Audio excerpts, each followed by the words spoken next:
everyone. How's the mic working? Great. Welcome back to Visionary Women's first in-person salon. Woo! The response to this gathering shows that community matters. Zoom has been great to fill in the gaps the last 2 years, but really togetherness is best.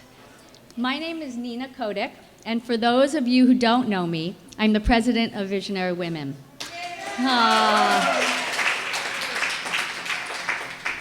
I want to thank all of you for your continued support throughout the pandemic. Supporting our mission to help women and girls around the world, your continued support has allowed us to give away $100,000 to the Ukraine relief efforts. We gave money to 2 organizations. One is called Alight, which is responding to emergency needs within the country, and to World Central Kitchen, which is serving thousands of hot, freshly made, nutritious meals to those who are fleeing the Ukraine and also fleeing their homes within the Ukraine.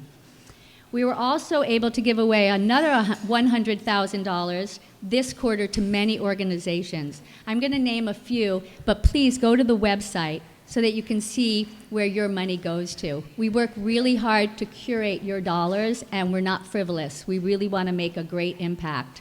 Some of those organizations are the Boys and Girls Club of Hollywood, Homeboy Industries, the St. John's Well Child and Family Center, the Unati Foundation, After School All-Stars, the Downtown Women's Center, and Proyecto Pastoral.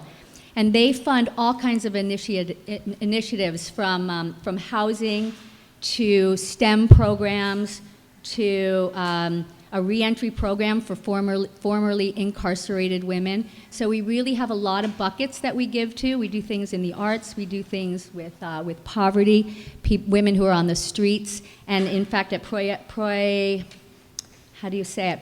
Pastoral, we're supporting a women's shelter in Boyle Heights, which is the only Chrising Houses program in Los Angeles dedicated to women over 55. Yay. So please look at our website to see where we give. And the reason I started with that is really because that's our purpose.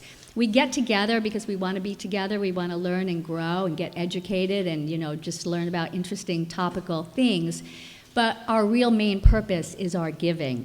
So the pillars of Visionary Women remain, as always, our giving, our community, and our learning together. I'd like to say a quick thank you to our board member, Nadine Watt. Where's Nadine? There's Nadine, for graciously giving us this beautiful space. And we're so happy to be here with this indoor-outdoor space and these ceilings, so thank you, Nadine, so much. I also want to thank One Hope Winery, who has donated the wine for tonight. They have donated over $8 million to local and global organizations. They're a wine vineyard and label that is intentioned and spends a lot of its time making sure that they're doing good and giving back. So thank you to them. Sorry, I'm reading. Too much for me to remember. In my midlife brain. So you're going to have to help me with my midlife brain, please. But I do think we're all getting better, and a testament to that is that we're all here together, and we have so much more to give and to learn and to do together. So thank you for coming again. And without much more from me, let's get to our program. I'd like to introduce you to Lou Parker, a 6-time Emmy Award-winning television news journalist. Lou is also an inspirational speaker, an author, a former Miss USA, and the founder of Be Kind and Company, a lifestyle media brand, which is dedicated to kindness. Lou currently anchors over 20 hours of live news each week on KTLA Channel 5 News and has interviewed some of the world's top dignitaries, thought leaders, and activists throughout the world. Today, we are honored to have her here with us. Lou. Thank you.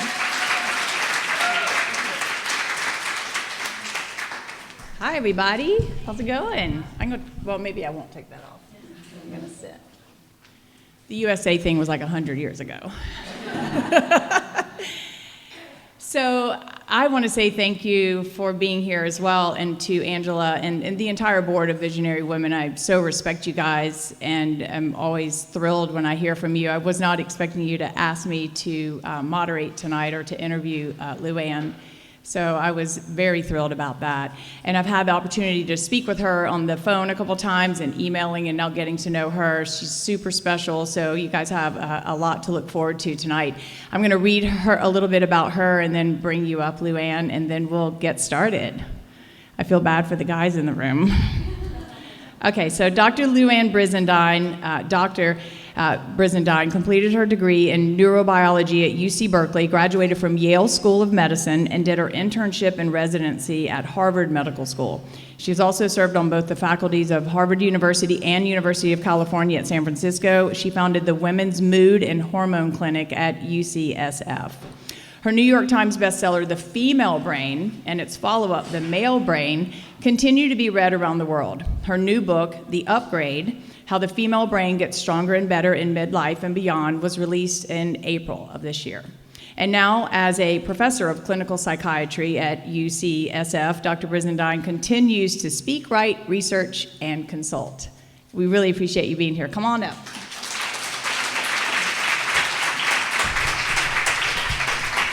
Might want to try to get like a little situated with our, okay, I'll figure out this our little microphones. or the guys will help me. Here we go. Yeah.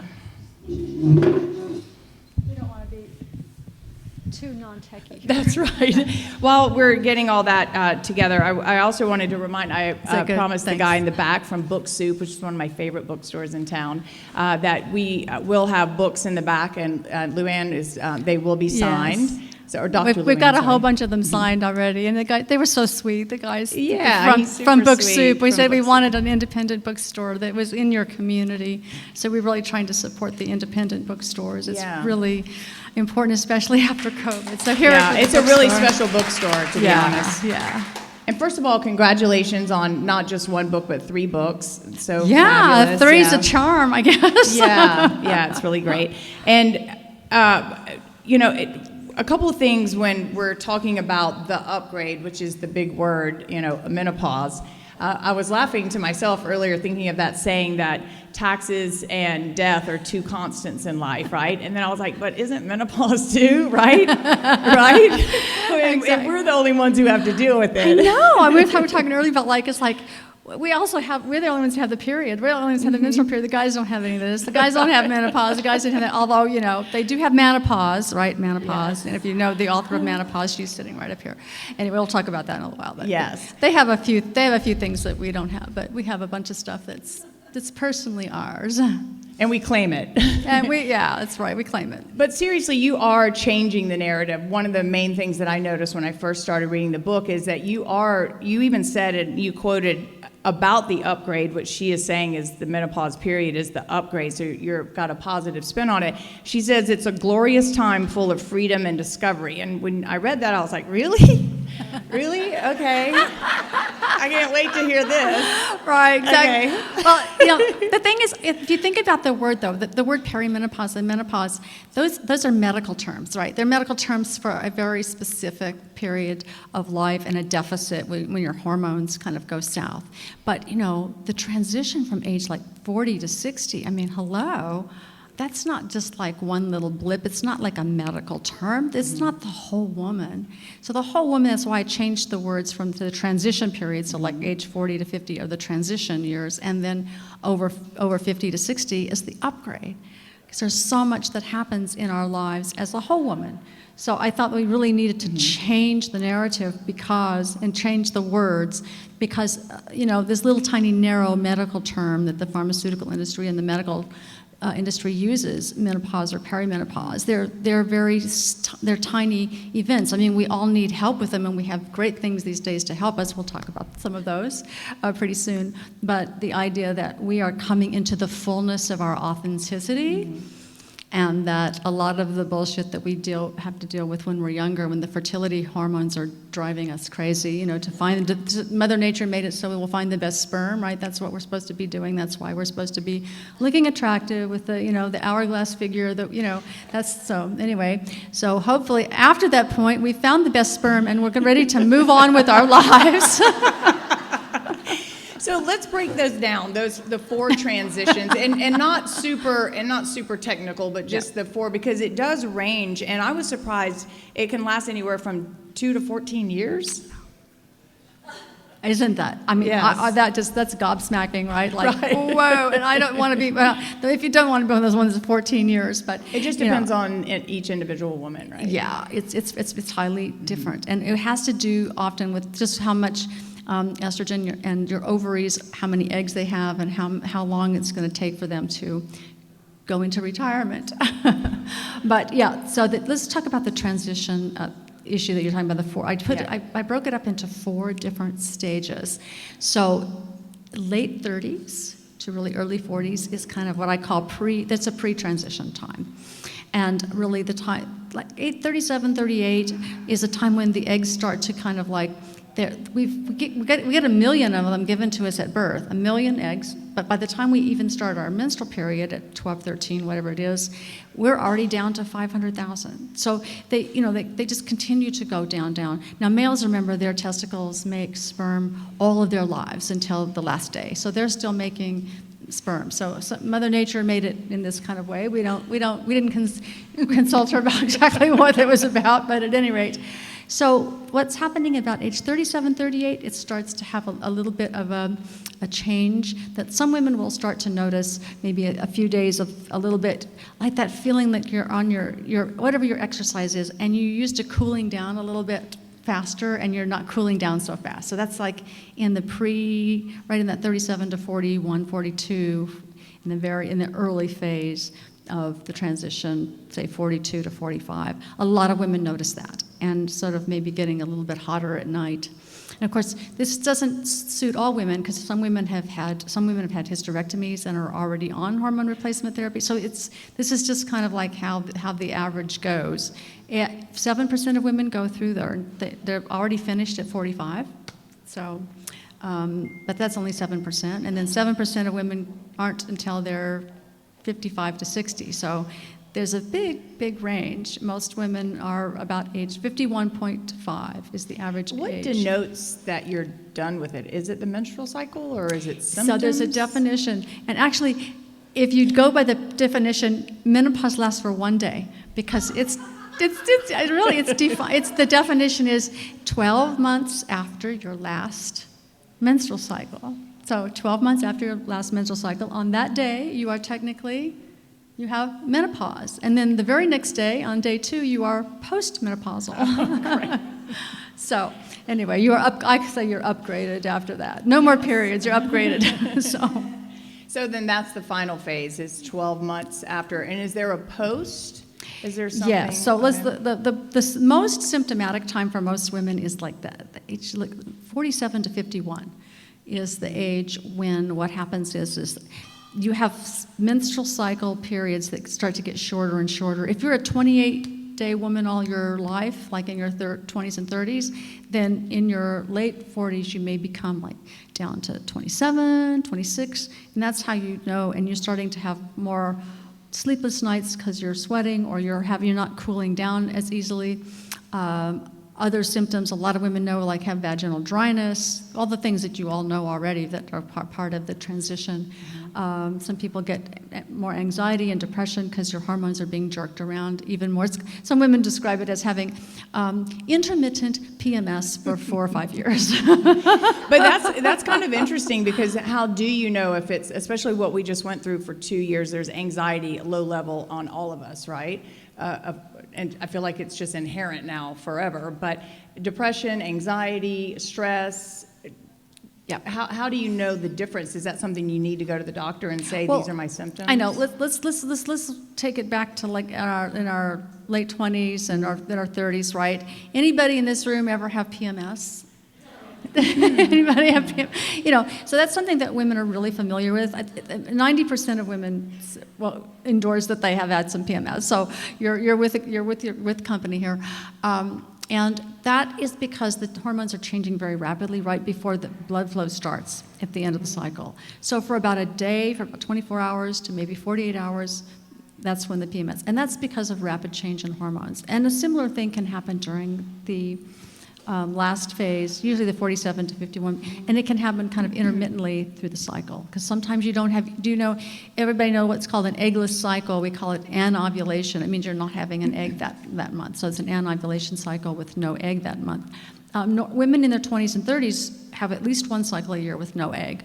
But when you get into your years over 40, you can have up to 2 or 3 a year, and between age 47 and 51, you can have 3 to 10 cycles per year with no egg. And the reason that matters is if there's no egg, you don't get progesterone during that cycle to like click everything in with the blood flow for the next cycle. And that's why some women get this really heavy bleeding, get like, we call it, the technical word for it is flooding. You can get flooding, that's you talk about that in yeah, the book. I got down and dirty. I was like, let's just call it what it is. Yeah. And some women don't sit on white couches and don't, It's a big deal. The stories that you told in the book are pretty amazing. Yeah, I mean, some women really have it badly. And I tried to honor the full spectrum of women, in the book, so that everybody probably can find a story that is familiar to you personally. So one of the things I loved about this topic and the fact that Visionary Women brought Dr. Louann here is because I really believe, and I have tons, I'm a girl's girl, so I have tons of girlfriends, but I still feel like we don't really talk about it. We don't go to the party and talk about menopause or our symptoms. We may complain about sweating or whatever the, certain situations, but sometimes it feels, and I personally felt shame around it a little bit, like, is a guy gonna still like me, and now I've lost my womanhood, am I gonna still be sexy? Is that normal? Of course it is. Okay. Of course it Thank you for validating me. I think, I don't know why there's still so much shame based around talking, at least with a lot of my girlfriends, we talk about a lot of things. We talk about our physical thises and that's. We'll talk about, usually we talk about problems with our kids, we have a whole nother, chapter 8 in this book is about being a mother of adult-ish children. You may have one of those chapters for you guys. Anyway, we know a few in the room. And at any rate, we don't talk about some of the embarrassing parts of the menopause, We don't talk about the sometimes feeling more depressed or feeling more anxiety or having sleepless nights or not talking about the sexual function issue in the transition, which is something that I think most women don't share with each other very much about that. It feels sort of embarrassing.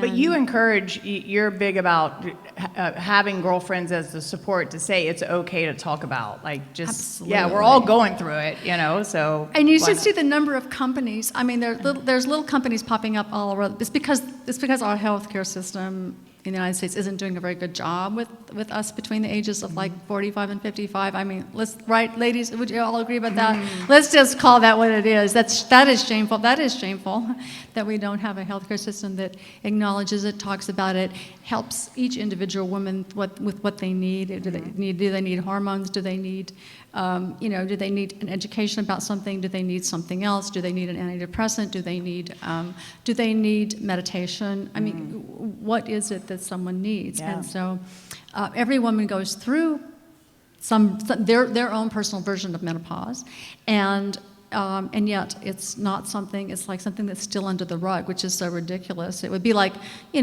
pregnancy. Pregnancy you can't exactly put under the rug. It's something that rather shows largely, but it would be like pushing pregnancy under the rug, which is they used to. Remember? It used to be called confinement. Anybody remember that old-fashioned word called confinement? You were in your confinement. For you younger ladies that don't know what that means, that meant that you were not to be seen while you were pregnant. I kind of feel that's where menopause is these days. days. Yeah. You're kind of in your Well, you're changing that. climate. You're helping to change that and us talking it. But and another thing about your book that I found fascinating is that she's super smart, obviously, and has listened to women through your clinic that you had with just thousands of women and their stories. You wanted to know everything about them. And so she doesn't just do that, but she also has tips in the book. And one of the tips that I wish I had known is that I never really kept up with my menstrual cycle. I just kind of, like, whenever it happened. And then all of a sudden I woke up one day and I was like, wait, what happened? Right? And you're saying, like, wait, you didn't track your cycle, no? Zero. And so the fact that you said when things start showing up or things start to change, you're suggesting to keep a calendar, and also of your moods and things like that, but mainly of all the other stuff. So I don't really know exactly because I didn't keep up with it.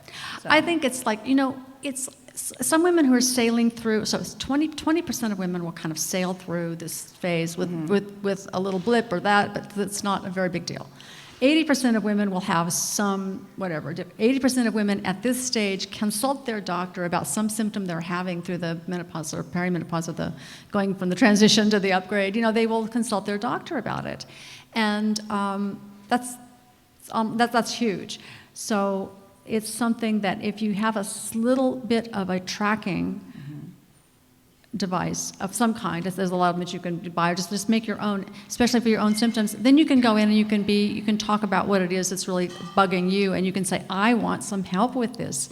And I suggest taking an older friend that's already been through it, take them with you to the office. I'm not kidding you. Sometimes it just seems like a way to get the doctor's attention is to have a friend there with you, or to have someone there with you as an advocate. And I think there's an answer to it, to every little thing that basically, if you go to the doctor, there's a solution for the most part, right? At least. Well, we would hope so. I mean, that's a hope and a prayer sometimes. But there's the thing is, I think women okay.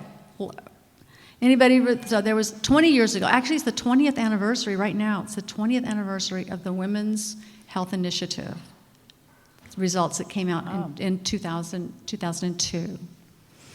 And that, my colleagues, I remember when that came out, they said, Louann, this is going to set research in women's menopause health and research in women's health and estrogen studies back for 20 years. And here we are. So even 20% of OBGYNs have never even had a lecture during their training on how to do HRT or how to treat menopause. Which blew my mind. And of the primary care doctors, like 70% of them said that they didn't feel adequately trained to treat this phase of a woman's life. So I think that's somehow just really outrageous. Yeah. So, I think, from anything in this country where a group really wants some pressure put, you guys in this room, we have the power. Let's use our voices. Let's use our voices to do this, because it's way past time. And if it's not, I'm already past the menopause, but I really care that my younger sisters, all of you young ones in the room, you're going to be going through this too. And I want better for you than what my age group had. That's for sure. So we got to get some more research going. We've got to get some more doctors trained in this field. You also, obviously the title of your book, How the Female Brain Gets Stronger and Better in Midlife and Beyond. So the brain is 100% connected with this transitional stage, is this? Yes. So, one of the kind of the main point of the book is like this period of our lives that's AKA called, menopause, the upgrade, is basically as the hormone, remember the waves of hormones that we've had all of our life since our period began. That first day of bleeding is called day 1 of the cycle. And so for the first week of the cycle, we have the estrogen is coming up higher. And then 2 or 3 days before ovulation is when the estrogen is at its peak. And it's like pushing us. Remember, the purpose of a hormone is to cause a behavior. The hunger hormone makes you want to eat. Sex hormones want you to have sex. And so that couple of days before ovulation, your hormones are up way high, including your testosterone, ladies, and you don't know it, but you're dressing sexier. You're swaying your hips more. The tone of your voice is actually going up higher. And, you're trying to find the best sperm. And that's how Mother Nature made it. So your libido and your expressivity of being interested in sex is way up there during that time. So, and then after ovulation, day like 14, what happens is after that egg pops out of that little sac, the little sac that's left behind, that little follicle, is the thing that makes your progesterone. So it starts cranking out progesterone, and it goes around erasing all of the stuff estrogen did for the first 2 weeks. It's kind of like throws the Roundup, weed killer on top of all the stuff that the estrogen made to sprout. That estrogen was making all things sprout in your areas for memory and verbal ability. I tell my female graduate students to put their oral exams on like day 12 or 13 of their cycle, so they'll have their best verbal abilities. You might as well, listen, if we have hormones, we might as well use them to our advantage. So, at any rate, right? So, and then the progesterone weeks 3 and 4, and of course the crashing down of progesterone like 24 or 48 hours before your period starts is when you get that incredible like fingernails on the chalkboard feeling sometimes of irritability, something your partner usually does that sort of bothers you a little bit, all of a sudden bothers you like a lot. Like fingernails on the chalkboard. Or we call it in my clinic, we call it the crying over dog food commercials. You can just burst into tears over. I'm past that now, so it's like I remember that feeling, but it's the nice part about the upgrade is you don't have that anymore. No more crying over dog food commercials. But it's it's important to remember what the hormonal cycle was and what it's been doing to you for all of your fertility years, and why. When the period stops, you also have your brain circuits are free of this push and pull of the hormone cycle, and it leaves a lot of space to do other things. And that's what the whole point is that the upgrade, because the fertility stage is gone, that's a great analogy that it frees up space for your brain. And in that transition, then self-care becomes evident. And because you're saying in your studies that most women, when asked, they want to do self-care or they want to have self-care. Yes. If I ask women in my clinic, what would they like more time? If they had more time and they had more whatever, if they would like to be able to do more self-care, and they would like to be able to exercise more, spend more time, having maybe a meditation practice or learning, something that's like,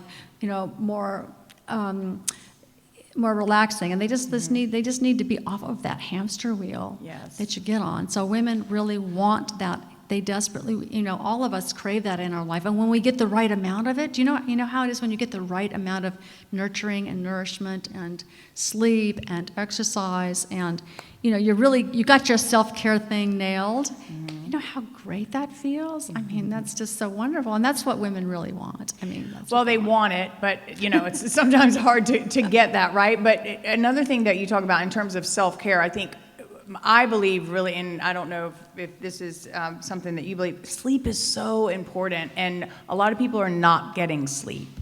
Has anybody in this room in the last 6 months had any trouble with sleep? Any nights?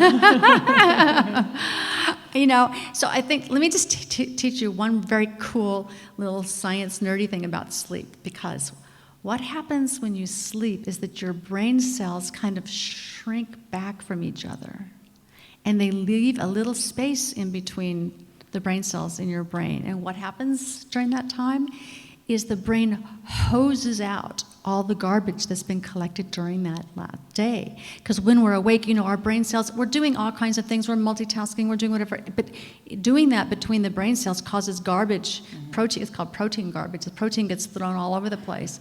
And you need to be able to sleep so that you get the hose washed down of all of the proteins, all of the garbage out of your brain. So if you're not sleeping, the garbage is collecting, ladies. So it's really important. Page 86 of the book is I call it Louann's sleep plan.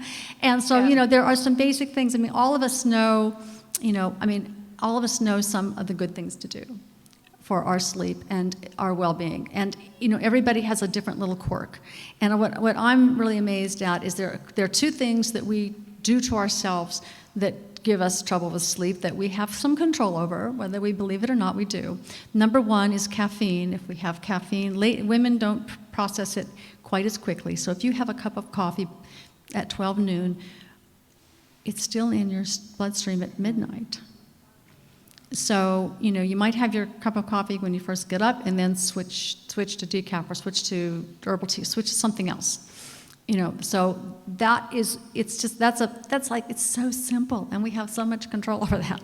The other one is alcohol causes sleep distress, and it causes the brain to get sedated and feel sleepy. You know how you kind of feel sleepy and mellowed out, but it can help put you to sleep, but within 2 hours, when your blood level from the alcohol drops, because you're metabolizing it, within 2 hours, it wakes your brain up, because your brain is wanting its next drink. So alcohol, I tell women, if you want to have a glass of wine with dinner, do a 6 o'clock dinner, have some, but don't do it later, because you're going to give yourself sleep. And those are just two things that we have some real control over, and that is knowledge-based. And a lot of people have the screen problem. How many of you are looking at that last email, that last text, especially if it's from your kid? It's especially if you have kids that they're texting later at night, then you're ready to go to sleep and they're still texting, or maybe you've been waiting for 5 or 6 hours or a day to get a text back from them. There it comes, and they're whatever. We mothers all know that, right? Don't we?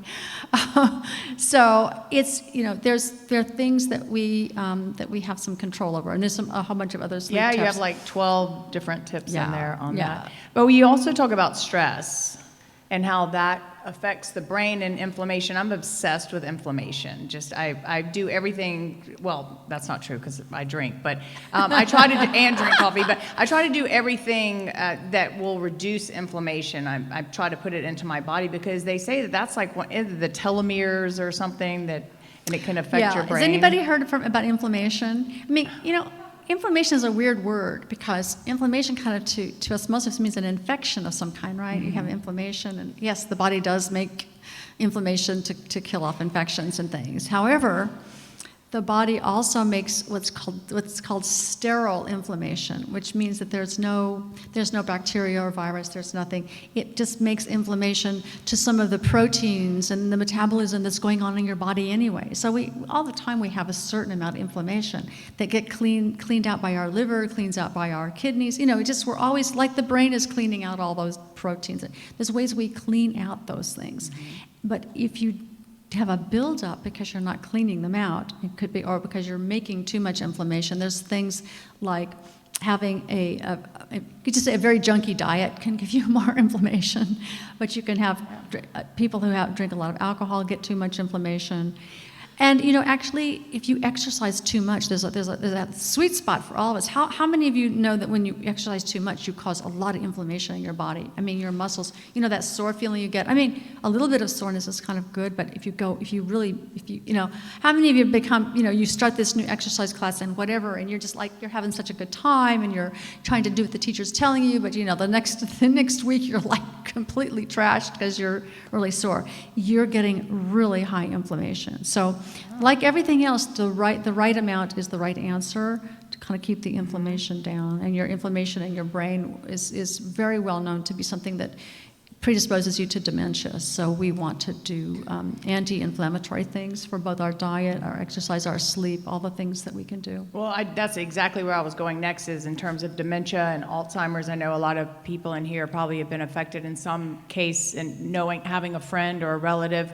I know my grandmother passed from Alzheimer's, and it's all related to, I'm not the doctor, but a lot of it's related to the inflammation and the stress and the brain health. And so in your book, you're basically saying this fertility stage is over. We have a chance to keep our brain clear and our nervous system also clear. Yeah, so chapter 14, I go into a little section on Alzheimer's and all the stuff about the genes. And, you can find out whether you have the ones that predispose you to Alzheimer's. Some people choose to do that, some people not. There are a group of doctors that want to measure those particular genes that you have, and if you do have the Alzheimer's genes, then people suggest that you may want to very seriously considering taking HRT, because there's some early studies that show that it may decrease your risk of Alzheimer's. So so stay tuned for that. But besides that, doing everything you can with your Mediterranean diet, you do the healthy amount of exercise and great sleep, and keeping toxic substances out, and really keeping some stress by, I don't know, how many of you in this room are meditators? Anybody? Okay, yeah, do meditations? Okay, so quite a lot of you, and I've taken up the last couple of years. One of the nice things about COVID is I got to go to all these great meditation classes on Zoom, so I got to do one in Ann Arbor for the last couple of years, which was really lovely. So I've learned a lot of Buddhist meditation that's been wonderful. And so I've been practicing that a lot myself, which I find is very, very helpful. And I teach, one thing I teach in the book is the nurturing moment meditation. Has anybody heard of nurturing moment meditation? Okay. I'll just for a minute tell you what it is, because it's a very easy one. I teach it to a lot of my patients now. I use fewer drugs than I've ever used before for things like depression, anxiety, and I teach the nurturing moment meditation. And if you can think of a time in your life, either when you were, you could be when you're a child, or with even a pet, or with a child of yours, where you just felt this incredible sense of of love between either someone giving you love and nurturing, or you giving someone else love and nurturing, or to a pet, or in nature even. Just, most of us can capture some little moment like that. And whatever that picture is that you have in your mind, if you can just hold that, and what you do is you try to see where you were sitting, who was there, kind of what the light in the room looked like, maybe even what the curtains or the fabric, if it was inside or if it was outside, just all the aspects of that experience, all of the visuals of that. You elaborate those as you think about it, and really feel into that moment of just feeling the care, concern, love of another person towards you. And every morning, that being part of your practice for literally, it could be 30 seconds or 1 minute, it resets the brain. Doesn't you feel how quiet it got in the room right now? And if you just put your hand also on your heart, just how it just completely calms your nervous system down amazingly. So that is a really big antidote to stress. It's better than any medication that you can take, is a way to calm yourself down. And I also teach the 9-round breathing. Anybody learn that in your yoga classes, the 9-round breathing, where you breathe in loving kindness through one nostril, and then you touch and you breathe out anything that's negative or doesn't serve, or any of, like, you kind of think of it as smoky, the bad stuff out, and then you do the other one, each one 3 times, and then you switch and breathe in the right one, loving kindness, and then breathe out all the ugly stuff, and then you'll breathe the last 6, 7, 8, 9, you breathe in through both nostrils, and then let all of it, and then it just that's those of you ever heard of the vagal nerve, the vagus system, and the parasympathetic nervous system? It is a wonderful way to calm your vagal nerve system down, and it calms your gut down. It's a very nice thing to do before you go to sleep too. It can really help quiet your mind. It's just finding the time. I think a lot of people were so on a treadmill. But isn't it interesting? We did that for like 2 minutes. 2 minutes. It's like, I mean, I know you can't do it while you're brushing teeth, but you can do it when you're still on your pillow. So another thing that you had in your book, and I guess we'll just have to do some whispering around this, but when I was reading it, and I got to, and I think this is in chapter 6, but one of the subtitles was sex becomes an afterthought. And I was like, really? Oh no. And then there's another section on the vagina gym. And I'm like, what is this? So it doesn't really become an afterthought, or does it? So anybody hear of the hormone testosterone? Anybody hear of that wonderful hormone? Remember, the purpose of a hormone is to cause a behavior, right? The purpose of hormone causes behavior. The purpose of a testosterone is to cause you to want to have sex. So, and the female brain is like full of testosterone receptors. And as is the clitoris, as is the vagina, as is lots of other parts of our body full of testosterone receptors. And so we have a wave that in the menstrual cycle days and the fertility days, it's like a little hill, like a little mountain hill, like so that testosterone is at its peak a couple of days before ovulation. So, Mother Nature's at it again. So when the ovary, which is making 90% of our testosterone, when the ovary starts to retire, those follicles start to make less and less. So I have a lot of women that request also, with their hormone therapy, they request something to increase their libido a bit. I remember one patient that came in, and in the United States, unfortunately, unlike Europe, we don't have like the actual little plungers that give the female-sized doses, so you have to sort of off-label make them in compounding pharmacies for females. Now that's another thing, ladies, we don't have that in this country. That's ridiculous. Anyway, another story. But at any rate, this lovely lady came in, and the pharmacist the decimal point was moved over one, so she ended up getting the male-sized testosterone. And she called me back about 2 weeks later. She says, Dr. Brizendine, I'm a school teacher, and she says, in between classes, I'm having to go into the ladies' room to relieve myself. Oh my goodness! She says, now I know what it feels like to be a 19-year-old boy. Do you think they got this a little high? I said, yeah, let's go back and regroup here. She says, it's kind of fun, she says, but it's like, also, it happens so, the orgasm comes so fast, it's just like all of a sudden, blip, blip, and it's over. She says, it's not that fun. So, at any rate. So there are, if it does become an afterthought, you can go to the doctor and with the libido increasing with what? Supplements or? You can guess. We can still, doctors still in this country, we prescribe testosterone for women. We have it mixed in also often with the hormone replacement therapy, some testosterone if you need an extra boost to your libido. The biggest boost to a woman's libido actually is a new partner, but we're not going there. Oh my goodness. I'm eating right now. Oh well. She wants a prescription for that.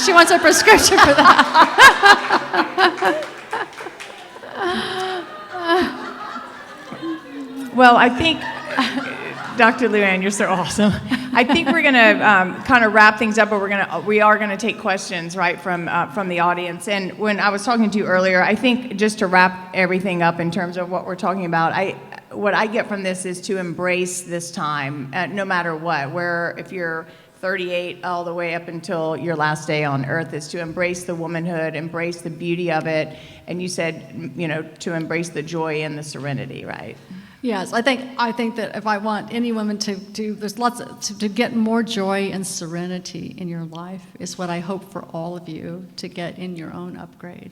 So that's what I wish for all of you. Yeah, thank you so much. My pleasure.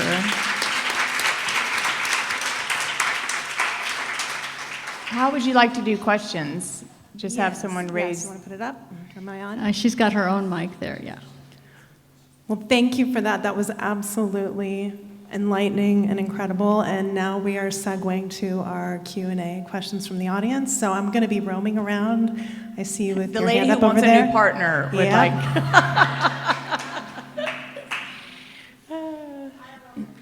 Yeah. For those watching from Zoom, we want to catch you on the mic. I'm sorry. So I have two questions, Doctor. If we are having our children later in life, is that going to affect our menopausal experience? And as part of this whole menopausal experience, forgot the second one. What about the second what? I forgot the second question. I love it. She said she forgot the second question. I love it. Listen, That's a woman great. after my own heart. Exactly. It's like, oh yes. Oh boy, do I know that feeling. I know that feeling. Oh my God. Oh my God. Exactly. Yeah. But sometimes. Well, I don't know what you mean by having having babies later. I mean, there's some ladies at 60 having babies, I mean, whatever. And there's somebody talking about how to all the technology that they're trying to learn how to like prevent menopause altogether, so you can have babies up till whatever, I don't know about you, some of you ladies in this room, but like having babies at 60 seems like a very bad idea. I don't know. And anyway, but we wouldn't be having an upgrade. You have to have an empty nest at some point, right? I mean, to be able to take a plunge into the second half of your life. I mean, it's like it feels like it's a big transition. But exactly, it's I think that is so. Freezing your eggs, right? I mean, like all the big companies now are a perk for young women is like a company is going to have you freeze your eggs. I love it because it's kind of a weird thing, right? The company's wanting you to work your little butt off for them for like up to the age of like 45, and then go get your eggs out of the freezer, and the little eggs are saying like, "Hi, when's it my turn to come out?" The little eggs come out of the freezer, and then you want to use them or not use them, right? So I don't know. It's like I agree, that's a great question. So that basically means that you'll be giving birth, and you'll be giving birth, and with a 1-year-old, you'll be going through the complete menopause. I mean, that's a possibility. So with being 50 and having a 1-year-old, I had one of my colleagues. She had twins at 51. Yeah. And she'd tried for so many years. So I mean, it's like never say that that's not what some woman's personal journey is going to be, of course. But yeah, I mean, it's not going to. I mean, it's still going to happen. It's not going to push the menopause off, but it'll increase the window of fertility opportunities, definitely. So it's a good I would question. like to share one thing just from on a personal note, for the younger ladies in the room, and maybe even our age and older, to share with other ladies, is that years ago, I wasn't really on the trajectory of having kids and getting married. I just was focused on my career, and I had a gynecologist ask me, "Do you want to freeze your eggs?" When I first moved here, I was like, no, I don't need to do that. And she was like, "Well, I just don't want you to come here when you're 38 and say you should have frozen your eggs, or why didn't you tell me?" But I didn't know. No one had said, "Hey, this is a viable option." And so I sometimes regret that. So I always tell young ladies or women younger than me if you have the money and you can do it, do it. Because you may not think you want kids, but then you may meet someone and then you fall in love and want to have them, or just you get older and you're like, "Hey, I want to have a kid." So yeah, that's a great tip. That's a great tip, because I think that it's like there's all parts of this story, and I think that having that opportunity, and my group of women fought hard to be able to have, there weren't that many women in my medical school class in my day, and there were like, now it's 50-50 or more maybe women in medical schools, and I think that we fought hard to have our careers. Yeah. And but that was at the expense sometimes of having children, right? So, yep. Do we have another question? Yes. Okay, we got one here. Yes. Angela. Hi, Angela. Yes, How hi. are you? So I wanted to ask you about brain fog. I really have experienced that a lot. There used to be a time that I could concentrate for hours on end, and now I read something for 45 minutes and I feel like I need a break. So what is happening? Has anybody ever had brain fog? Yeah, okay. Everyone. every month or every day, every night, whatever. So, I think one of the things, I mean, there's lots, so that feeling of like just not being able to hold your focus for that long. I mean, gosh, hold your focus for 45 minutes? That's pretty darn good. Listen, baby, good. I don't know. That's not so terrible. But okay, so there are all kinds of things about, so the reason that's the brain fog during the transition years, it seems to be to do with the estrogen is making all these little connections in the area of your brain that has to do with memory, called the hippocampus, not the hippopotamus, but the hippocampus, and it's making those little connections. And when it's being jerked around a lot, the estrogen, it has an effect of like increasing the brain fog somewhat. And so the hormonal changes can cause more brain fog. And you can get, you can do work on that by getting your hormones balanced and getting them stabilized, et cetera, et cetera. And the other thing you can do, fatigue and stress are two of the biggest ones. And fatigue, stress, anxiety, depression, family stress is like the number 1, 2, and 3 on most women's list of having, the stress. And it's like, so you have to find a way to calm your brain in whatever way you can and to get your hormones settled down. And caffeine, although I say it's really bad to, try to do, in terms of sleep, it is really a stimulant to your focus and your concentration. So during the day. So, but I totally hear what you're saying. But there are ways to tackle that. We got another one here. And we have a question from Zoom. This woman is asking. She's 45. She had breast cancer and had her ovaries removed. Is there a way to get back some benefits of taking estrogen without actual hormone? Okay, so what is typically, one of my best girlfriends is like, she specializes in women with breast cancer and who basically need some kind of hormones, but specifically you can take vaginal estrogen to keep your vagina plump and being able to have your sexual function intact. It's very individual about what type of breast cancer you had, what kind of treatment you had, whether or not you can take the hormones or not. If you've had your breasts removed, if you've done, I think basically, yes, you can take estrogen at that point full on, just like any other woman would.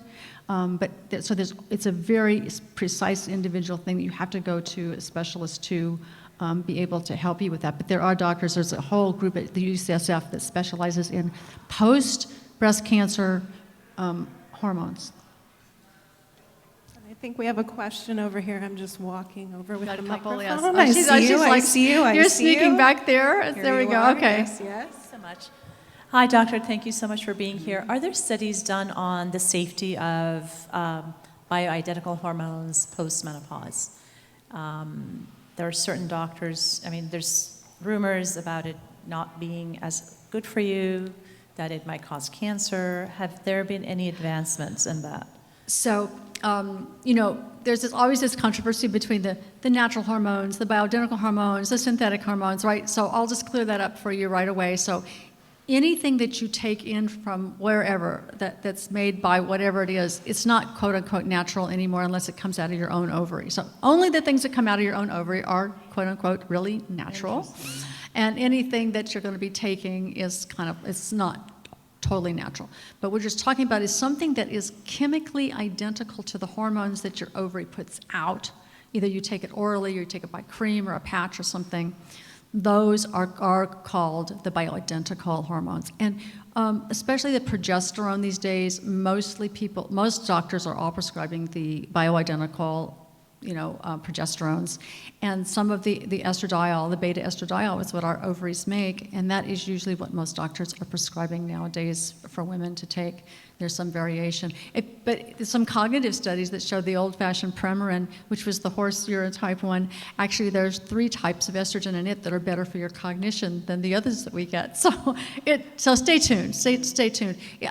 The issue about whether they're safer or not, the jury's still kind of out on that. But if you stick with the ones that are, the word bioidentical has taken a weird name to it, but it basically means anything that's chemically identical to what you have. And most doctors are only prescribing those these days anyway. Hi. I got very excited to read the title, that brain grows stronger with age, and I'm just so waiting for that to happen. Would you be kind to elaborate when and how and what can we expect? Right. And she said, well, when is it coming? All right, when is it coming? So so when we're going through the fertility cycles, it's like we're walking on a path very close to the tide line, and the tide comes in and it washes away all of the connections that were made during certain parts of your fertility cycle that we were talking about, the connections in your brain that the estrogen makes. And then the progesterone comes for 2 weeks and tears it down. So that kind of ebb and flow that comes building up and tearing down, building up. After you're finished with your cycle, coming into the upgrade, you're walking almost on a path that's higher away from the tide line, right? And you're able to just walk a steadier, more stable path. You're not having everything every 2 weeks being built up and torn down and built up and torn down, or having hormones push your behavior in a certain kind of way. So you're able to be more steady and see more clearly at that stage of life. Obviously, the difference is quite dramatic for most women, and that's why I call that you're able to have a more steady state and see clearer than having your brain circuits being built up and torn down, like we did during all of our fertility years. Sure, thank you for the question.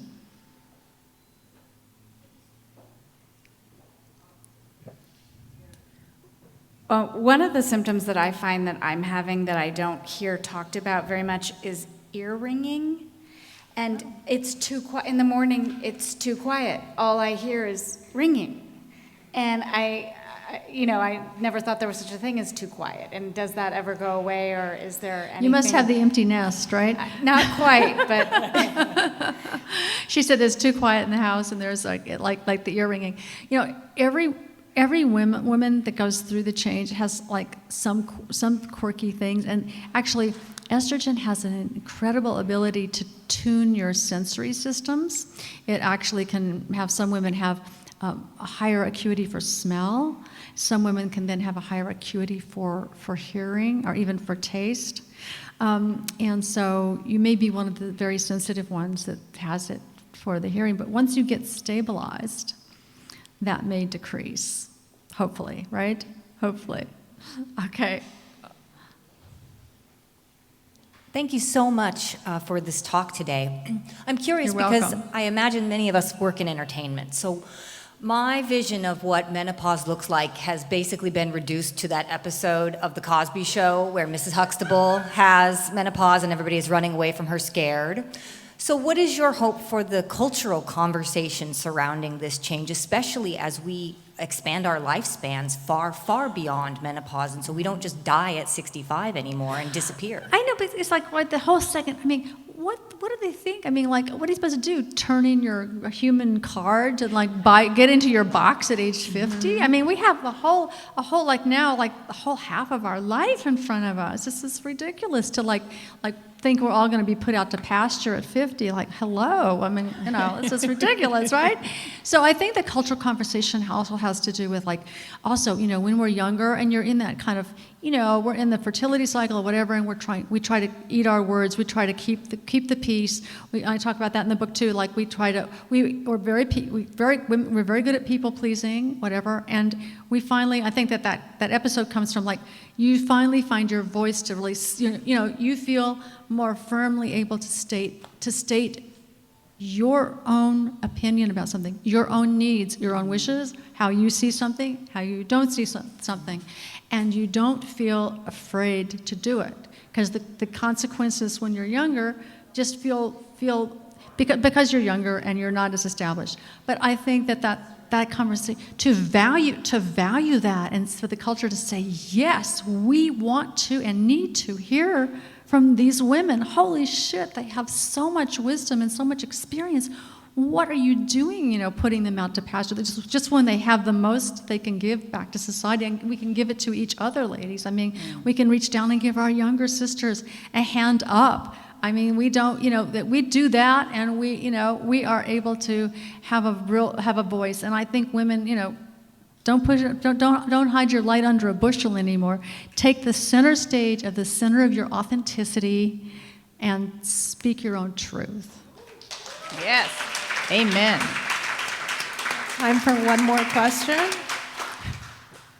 Thank you so much. Do you see patients virtually? Because I know you're in Northern California. Yes. And the question also is, because we've talked about, you know, the challenges that you face with the medical community here, is there a doctor that you recommend who you think in Los Angeles really deals with this the best?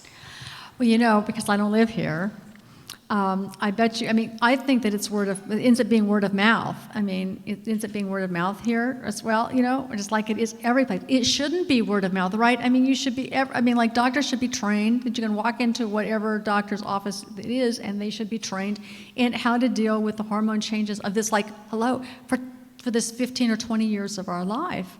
That's at a really important time that you need to have whatever symptoms you're having, addressed, fixed, and so you can have a voice, speak your voice, and feel your best, because that's the only way to be your best. So I would say just keep asking around this. I mean, start maybe, I don't know, visionary women may be able to link some people into a network of people where you share the people that are the best in your community.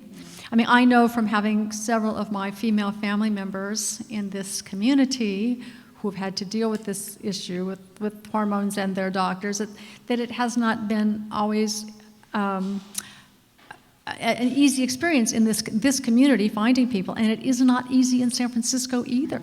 We have several, it's the older doctors over 65 years old, who are mostly retiring now, that know how to do this, that know how to do the hormone replacement there, because of this study that came out 20 years ago that was terribly flawed.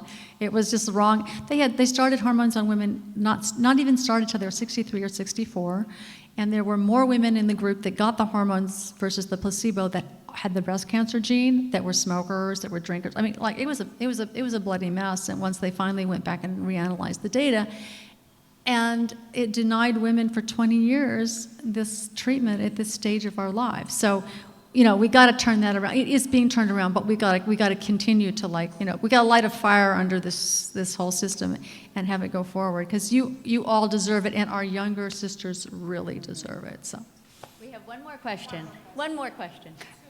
Oh, two more questions. Okay, I had a that's question. it. I was just wondering, we always hear about exercise being so important, and I know there's been a lot of articles about that recently, impacting your brain. How is it that does it, and do you embrace that? Oh, And thank can you for that elaborate? question, because that's one of my favorite ones to answer, and I talk a lot about that in the book, of course. So they did a great study of 80-year-old women, and they put them in different categories. Who were the very best cognitively? Those who were the best cognitively also, interestingly enough, the biggest correlation was that they also had the strongest leg strength. And so, ladies, what is one of the biggest muscles in our bodies? It's our butt.